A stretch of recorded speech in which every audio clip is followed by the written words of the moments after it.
చూస్తే అంటే ప్రాబ్లం ఏముందంటే కొత్త అది చాలా 454 కోట్లు పెట్టి కట్టారు. 69 ఎకరాలలో 7 బ్లాకులలో 7 బ్లాక్స్ 7 బ్లాక్స్ నిర్మాణానికి వాళ్ళు చేశారు. అది కూడా ఏం చేశారంటే ఎక్స్టెన్షన్ ఆఫ్ ఎగ్జిస్టింగ్ రిసార్ట్ కింద చెప్పారు. వాళ్ళు గవర్నమెంట్ జీవోలో ఏముందంటే existence redevelopment of existence resort. That's how they have raised the bill. దాంట్లో 2 బ్లాకులే పెట్టారు. ఫస్ట్ వాళ్ళు పెట్టింది ఏంటంటే 7 బ్లాక్స్ లో బడ్జెట్ ఒకదానికి 90 పైన, ఇంకో దానికి 70 పైన, 2 ఫేజెస్ లో ఇంతే. వాళ్ళు స్టార్ట్ చేసినప్పుడు 164 కోట్ల రూపాయలు 164 కోట్ల రూపాయలతోటి 7 బ్లాక్స్ ప్లాన్ చేశారు. కట్టేటప్పటికి అది ఆ 7 బ్లాక్స్ కి పూర్తి చేయాలి.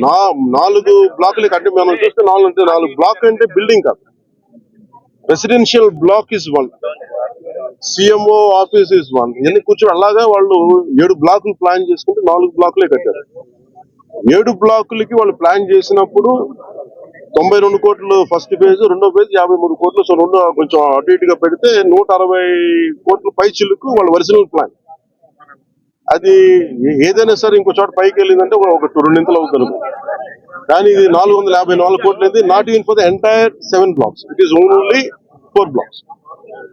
4 బ్లాకులకే 454 కోట్లు అయింది. ఒరిజినల్ ప్లాన్ 92 కోట్లు ఫస్ట్ ఫేజ్, సెకండ్ ఫేజ్. దీనికి లోపలికి వెళ్ళి చూసి నేను వచ్చినప్పటి నుంచి కూడా మమ్మల్ని గత కాలం రానివ్వలేదు. ఇప్పుడు ఏమైపోయింది, ఒక డ్యామేజ్ జరిగిపోయింది. ఋషికొండ ఒకప్పుడు ఇక్కడ రిసార్ట్స్ ఉన్నప్పుడు టూరిజం మన శాఖకి ఆదాయం 7 కోట్లు ఉంది. సో 7 కోట్ల ఆదాయం కోల్పోగా ఇప్పుడు అదనపు భారం 453 కోట్లు పడి ఇప్పుడు కరెంటు బిల్లు ఆదాయం మన సంవత్సరానికి కట్టాల్సిన ఇంకా ఉపయోగించకుండా జస్ట్ అది లైట్ లేసి అప్పుడప్పుడు ఏసీ లాంచ్ చేయడానికి ఉట్టినే జస్ట్ ఆన్ చేసి ఆఫ్ చేయడానికి పనిచేస్తున్నది సక్రమంగా అనుకోవడానికి అది సంవత్సరానికి 1 కోటి రూపాయల పైన 15 లక్షలు అవుతుంది. దాని మీద ఈ మెయింటెనెన్స్ వీటికి 1.5 కోటి అవుతుంది, జస్ట్ మేయర్ మెయింటెనెన్స్. ఇదివరకు 7 కోట్ల ఆదాయం.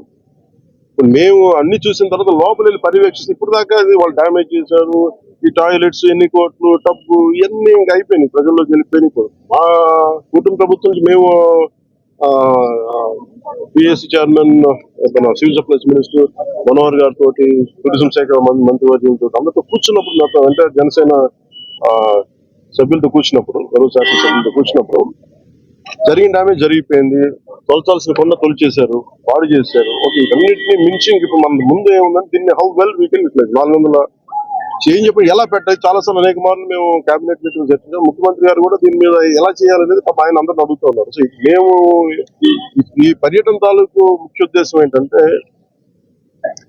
ఈ పర్యటన ద్వారా ఫస్ట్ మేము అసలు ఏం చేయాలనేది మాకు ఇది ఇండివిజువల్ కుటుంబ ప్రభుత్వం కాబట్టి జనసేన పార్టీ తరఫు నుంచి వాట్ ఈస్ అవర్ అనేది అంటే వాట్ ఈస్ అవర్ వ్యూ అనడానికి మనం ఇక్కడి నుంచి మంగళగిరిలో కూర్చోనో లేదంటే ఇంకా ఊళ్ళో కూర్చొని చేయడం, ప్రత్యక్షంగా ఒకసారి ఫీల్డ్ విజిట్ చేసి వచ్చే పరిష్కారం వేరుంటుంది.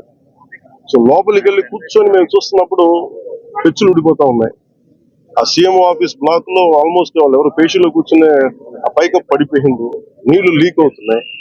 ఇది 2 చేయాలి. ఒకటి, బిల్డింగ్స్ అన్ని సేఫ్టీ ఆడిట్ జరగాలి, అదొక చర్చించాం. 2, అసలు దీని ఎట్లాగా సేఫ్టీ ఆడిట్ జరిగిన వెంటనే ఎట్లా దీని ఆదాయ మార్గాలు పెంచాలి. మీరు ఎవరైనా సరే వ్యాపారం చేద్దాం అనుకున్న వాళ్ళు కూడా గత ప్రభుత్వం ఏం చేసింది, అది వాళ్ళ ముఖ్యమంత్రి కార్యాలయం కింద, నివాసం కింద, వారి కుటుంబ నివాసం కింద పెట్టారు. మనం ఆలోచిస్తుంది ఏంటంటే ఇది ఆదాయం, ఇది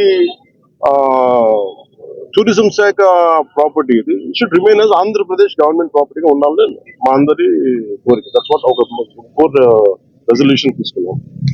ఒక ప్రైవేట్ వ్యాపారం ఎవరైనా సరే 1 కోటి రూపాయలు పెట్టుబడి పెడితే కనీసం ₹1 ఆదాయం రావాలనుకుంటుంది.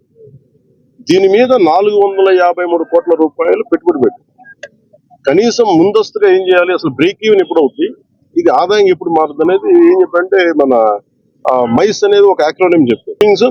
Meetings, incentives, exhibition and conference.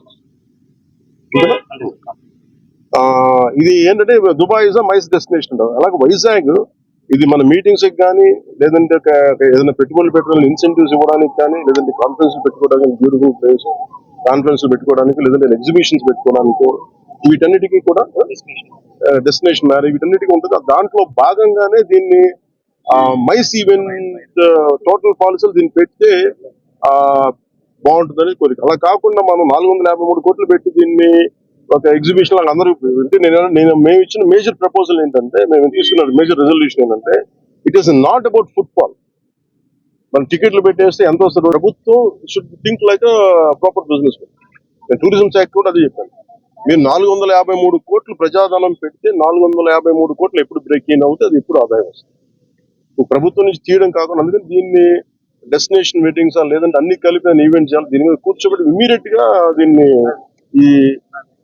ఈ వింటర్ లోపు దీన్ని ఒక నిర్ణయం తీసుకున్నాక. ఎందుకంటే నాకు ఈ టెండర్స్ ఎలా చేస్తారో నాకు తెలియదు, అవగాహన లేదు కాబట్టి దాని మీద అందరం కూర్చొని చర్చించమని చెప్పారు. ఇది మేము గౌరవ ముఖ్యమంత్రి గారికి దీన్ని మా రెజల్యూషన్ తెలియజేస్తాం. ఎందుకంటే వాళ్ళు కూడా మన ముఖ్యమంత్రి గారు కూడా ఏమంటారంటే చాలా సార్లు మీరు ఏదైనా ఒక ప్రపోజల్ తోటి ఒక సలహాతో మేము తీసుకెళ్తాం. ఇది అనేక పర్యాలు కేబినెట్ మీటింగ్ చర్చ దాంట్లో భాగంగా మేము ఇక్కడికి వచ్చి కూర్చొని ఇది కుటుంబ ప్రభుత్వం జనసేన ప్రపోజల్ గా దీన్ని ఎలా చూస్తున్నాం అనేది వారికి తెలియజేస్తాం. అలాగే